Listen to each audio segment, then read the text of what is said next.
ಕರ್ನಾಟಕದ ಅಭಿವೃದ್ಧಿಗೆ 371 J column ಅಡಿಯಲ್ಲಿ ಹಣ ಕೊಟ್ಟ ರೀತಿಯಲ್ಲಿ ಚಿತ್ರದುರ್ಗದ ಎಲ್ಲ ತಾಲೂಕುಗಳಿಗೆ ನೀಡುವಂತೆ ನೀಡಿದರೆ ಜಿಲ್ಲೆಯು ಸ್ವಲ್ಪ ಮಟ್ಟಿಗೆ ಅಭಿವೃದ್ಧಿಯಾಗುತ್ತದೆ ಎಂದು ಚಳ್ಳಕೆರೆ ಶಾಸಕ ರಘುಮೂರ್ತಿ ಹೇಳಿದ್ದಾರೆ.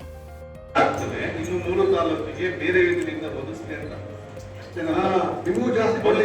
ಒಂದು ಇನ್ನೊಂದೇನಪ್ಪ ಅಂದ್ರೆ ಸುಧಾರಣೆ ಹೇಳಿದಂಗೆ 371 ಜೆ ಯಾವ ರೀತಿಯಾಗಿ ಆ ಕಡೆ ಕಲ್ಯಾಣ ಕರ್ನಾಟಕ ಇದೆ ಅದೇ ರೀತಿಯಾಗಿ ಅಲ್ಲೇ ತಾಲೂಕುಗಳು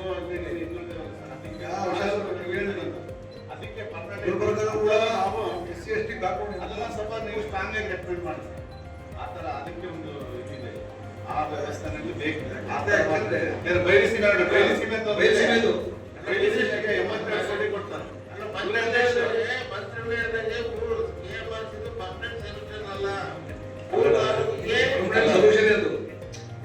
ಚಿತ್ರದುರ್ಗದ ಜಿಲ್ಲಾ ಪಂಚಾಯಿತಿ ಸಭಾಂಗಣದಲ್ಲಿ ನಡೆದ ಅಸಮತೋಲನ ಸಮಿತಿ ಸಭೆಯಲ್ಲಿ ಮಾತನಾಡಿ ಹೆಚ್ಚಿನ ಹಣ ಬಿಡುಗಡೆ ಸರ್ಕಾರದ ಬಳಿ ಶಿಫಾರಸು ಮಾಡಬೇಕು.